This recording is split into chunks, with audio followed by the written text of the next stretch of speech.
امریکہ نے ہمارے ساتھ بے وفائی کی، ہمیں طالبان کے رحم و کرم پر چھوڑ دیا۔ یہ ناقابل یقین الفاظ ہیں امریکی پٹھو اور شاہ سے زیادہ شاہ کے وفادار افغانستان کے صدر جناب اشرف غنی کے۔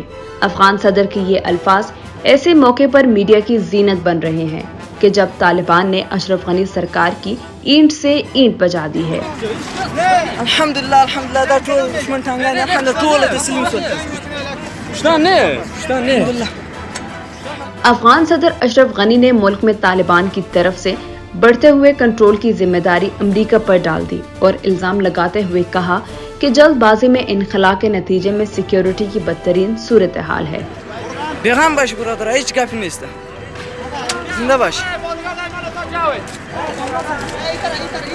فرق نمیکنه، هر مجاهد بیت مشکل نداره۔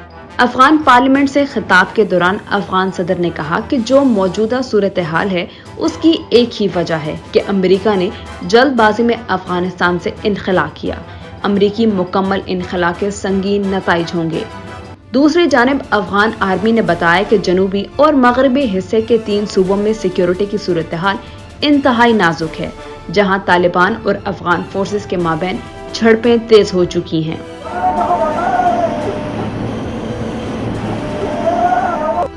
اس سے قبل بھی افغان صدر اشرف غنی نے ڈیجیٹل کانفرنس سے خطاب کرتے ہوئے کہا تھا کہ طالبان افغان امن عمل سے متعلق جھوٹ بول رہے ہیں۔ وہ افغانستان میں سیکیورٹی کی صورتحال تبدیل نہ ہونے تک امن عمل میں شامل نہیں ہوں گے۔ افغانستان میں سیکیورٹی کی صورتحال اگلے 6 ماہ میں تبدیل ہو جائے گی اور افغان شہروں کی سلامتی ان کی ترجیح ہے۔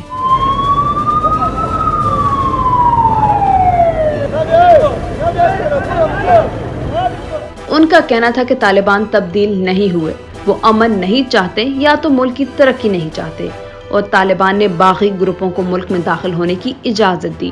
طالبان ہمارے لیے ماضی جیسا مستقبل بنانا چاہتے ہیں۔ افغان صدر اشرف غنی کے بارے میں کابل میں یہ افواہیں بھی سرگرم ہیں کہ وہ کسی بھی وقت افغانستان چھوڑ کر چلے جائیں گے، کیونکہ وہ پہلے ہی اپنی فیملی کو امریکہ منتقل کر چکے ہیں۔ افغان صدر کے بیان پر طالبان کا رد عمل۔ طالبان نے اس کے رد عمل میں کہا ہے کہ اشرف غنی کا بیان سب بکواس تھا۔ وہ غنی اپنی مشکل صورتحال کو کنٹرول کرنا چاہتا ہے۔ قوم نے فیصلہ کیا ہے کہ غداروں کے خلاف کارروائی کی جائے گی اور انصاف ہوگا۔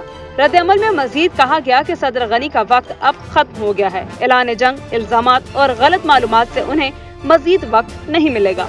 بس کیا آمدی برادری ماستی، آفرین آفرین، بس کیا آمدی سایس، همه ما مسلمان هستیم. برو